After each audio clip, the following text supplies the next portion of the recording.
Hello बच्चों, कैसे हो आप सब। आई होप आप सब बहुत अच्छे से तैयारी कर रहे हैं। और हमारा जो टॉपिक चल रहा था नंबर सिस्टम, आज उसका पार्ट 4 हम लेके आए हैं। और उसमें हम सीखेंगे गुणनखंड ज्ञात करना। तो सबसे पहले तो हम ये जान लेते हैं कि गुणनखंड होते क्या हैं। तो जैसे हमने एक डिजिट ले ली, अभी हम छोटे से स्टार्ट करते हैं। तो हमने लिया 6। तो 6 के गुणनखंड क्या क्या होंगे। 1, 2 और 3 हो जाएगा, और एक हो जाएगा 6। तो 6 के गुणनखंड है 4। अब ये तो हमने बता दी क्योंकि ये थी छोटी डिजिट। लेकिन अगर हमें कोई 120 दे दे तो हम इसके लगातार लिखते रहेंगे तो हमें बहुत टाइम लग जाएगा, और हमें अपने पेपर में बचाना होता है टाइम। और हमें सेकंड्स में इन्हें सॉल्व करना होगा, क्योंकि टाइम नहीं बचेगा तो फिर आपका पेपर पूरा आता होगा, लेकिन फिर भी टाइम की वजह से पेपर नहीं हो पाएगा। तो इनको करने के लिए एक शॉर्ट ट्रिक हम बताएंगे। जैसे कि अब हम पहले 6 को लेते हैं। तो 6 को हम लिख सकते हैं 3 × 2। 3 × 2 लिख सकते हैं, यानी कि 3 की पावर 1 और 2 की पावर 1। तो इनकी जो पावर हैं उनको हम प्लस करेंगे, +1 करेंगे। 1 में 1 प्लस करेंगे तो क्या आएगा 2। 1 में 1 प्लस करेंगे तो आएगा 2, और इनकी मल्टीप्लाई करेंगे आएगा 4। तो 4 इसके कितने 6 के 4 गुणनखंड आ जाएंगे। तो देखो हमने निकाला भी था 1 2 3 4, यानी कि 4 गुणनखंड 6 के होंगे। लेकिन ये तो छोटी संख्या थी। अब हमने जैसे लिया 24। तो 24 के गुणनखंड बताइए आप पहले। 1 2 3 4 6 8 12 और हो जाएगा 24।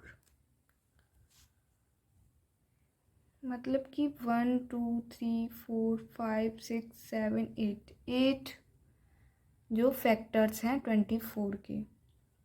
लेकिन अब हम इसे निकालेंगे कैसे, शॉर्ट ट्रिक से। तो शॉर्ट ट्रिक क्या है हमारी, हमने लिया 24। अब हम क्या करेंगे, इसे हमें तोड़ना होता है, हमें छोटी से छोटी संख्या में तोड़ना होता है। तो हम इसे 8 × 24 कर सकते हैं। आपको मतलब पहाड़े ज़्यादा इतने भी नहीं, लेकिन पहाड़े तो आते ही होंगे, इतने हाई फाई लेवल के भी नहीं चाहिए। लेकिन हम इसे कर सकते हैं 8 × 24। तो हम इसे 8 को लिख सकते हैं 2 की पावर 3 × 3। तो अब देखिए कि जो 3 है उसमें हम +1 करेंगे तो आ जाएगा हमारा 4, और इसकी पावर 1 मान लेंगे तो इसमें +1 करेंगे तो हमारा आ जाएगा 2, और इन दोनों के बीच में मल्टीप्लाई। 4 2 ज़ा 8 and 8 is the factor of 24। अब देखिए हमारे कितने आए थे, 4 और 4 8। यहाँ से भी हमारे 24 के 8 फैक्टर आए थे। इसी तरह ऐसे हमें कितनी भी बड़ी डिजिट दे दी जाए, लेकिन हमें उसे छोटे से छोटे में कन्वर्ट करना है। जैसे देखिए 120। अब इतना हाई फाई नहीं है कि 12 × 10 तो हम कर ही सकते हैं इसे। अब हमें पता है 12 को हम लिख सकते हैं 4 × 3, और 5 को हम लिख सकते हैं 10 को हम लिख सकते हैं 5 × 2। अब ये हो जाएगा 2 की पावर 2, और ये हो जाएगा 2। तो ये 2 की पावर 2 और 2 की पावर 1 हो जाएगा 2 की पावर 3 × 3 × 5। अब ये जो 3 है इसमें +1 करेंगे क्या आएगा 4। इसमें 1 है इसकी पावर, तो क्या आ जाएगा यहाँ पे 2, और 5 की पावर क्या है 1, तो यहाँ पे आ जाएगा 2। 1 में 1 प्लस किया 2 आ गया, 1 में 1 प्लस किया 2 आ गया, 3 में 1 प्लस किया 4 आ गया। अब मल्टीप्लाई है बीच में तो मल्टीप्लाई लगाएंगे। 4 2 ज़ा 8, 8 2 ज़ा 16 and 16 is the factor of 120। तो यानी कि हमने फैक्टर्स निकालने सीख लिए कि हम कैसे किसी भी चीज़ की कितनी भी बड़ी संख्या हो हम फैक्टर निकाल सकते हैं। ठीक है, अब हम कुछ संख्याओं के फैक्टर निकालने की कोशिश करते हैं। जैसे कि अब हमने लिया 450, ठीक है, 450 लिया। अब इसके हमें फैक्टर बताने हैं, तो हम कैसे क्या करेंगे? तो देखिए 45 इंटू 10 तो हम कर ही सकते हैं ऐसे। अब 9 इंटू 5, 9 पंजे 45 होते हैं, और 5 गुणा 2। अब ज़्यादा से ज़्यादा क्या कर सकते हैं हम इसमें? 3 की पावर 2 कर सकते हैं ऐसे। 5 की पावर 1 और 1 ये प्लस हो जाएंगे, मल्टीप्लाई में पावर्स ऐड हो जाती हैं। इंटू 5 की पावर 2 हो जाएगा ये, और ये 2 हो जाएगा। तो यहाँ पे देखिए 2 है, तो 2 में 1 प्लस करेंगे कितना आ जाएगा? 3। 2 में 1 प्लस करेंगे 3, और यहाँ पे क्या है 1, तो 1 में 1 प्लस करेंगे 2, इंटू लगाएंगे, और इसका आंसर हो जाएगा 3 3 9, 9 दूनी 18। तो यानी 450 के फैक्टर्स कितने हो जाएंगे? 18। ऐसे अगर एक मोस्ट इम्पॉर्टेंट बात, अगर हमारे पास जैसे मान लीजिए किसी ने दे दिया 625, अब हमें इसके फैक्टर बताने हैं, तो इसे हम लिख सकते हैं 5 की पावर 4। अगर आपके पास कोई ऐसा आ जाए कि एक ही की पावर बन रही हो, तो ज़्यादा घबराइएगा मत, बस ये जो 4 है इसमें +1 करेंगे, और इसका आंसर आ जाएगा 4 + 1 = 5। ये इसके फैक्टर हो जाएंगे। अब हमने फैक्टर निकालना सीख लिया। अगर अब हमसे कोई ये कहे कि जैसे हमारा, हम वापस आते हैं 6 पे, तो 6 के फैक्टर कितने थे? 4। अब वो कौन कौन से फैक्टर थे? वो थे 1 2 3 6। अब इनको हम ऐड करेंगे तो कितना आएगा? 1 और 2 3, 3 और 3 6, एंड 6 and 6 12।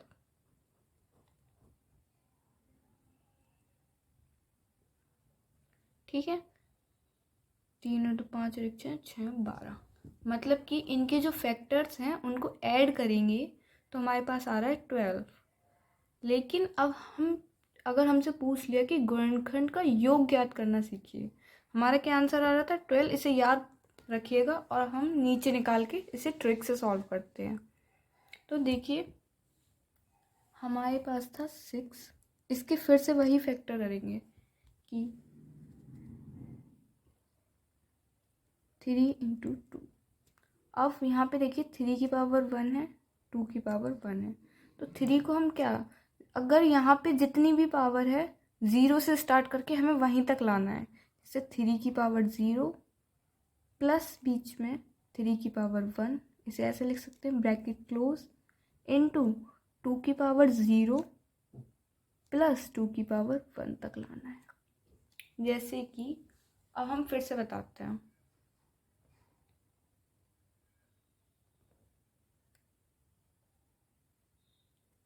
कि जैसे यहाँ पे क्या है 1, तो जो 1 है वहाँ तक हमें 0 से स्टार्ट करके 1 तक लाना होगा। अगर यहाँ पे सपोज कि 3 की पावर अगर होता 3, तो हम क्या करते? 3 की पावर 0, 3 की पावर 1, 3 की पावर 2, 3 की पावर 3, बीच में क्या लगाते? प्लस। हम इसे ऐसे सॉल्व करते हैं, लेकिन अभी हमारे पास क्या है 1, तो हम 1 लिखेंगे।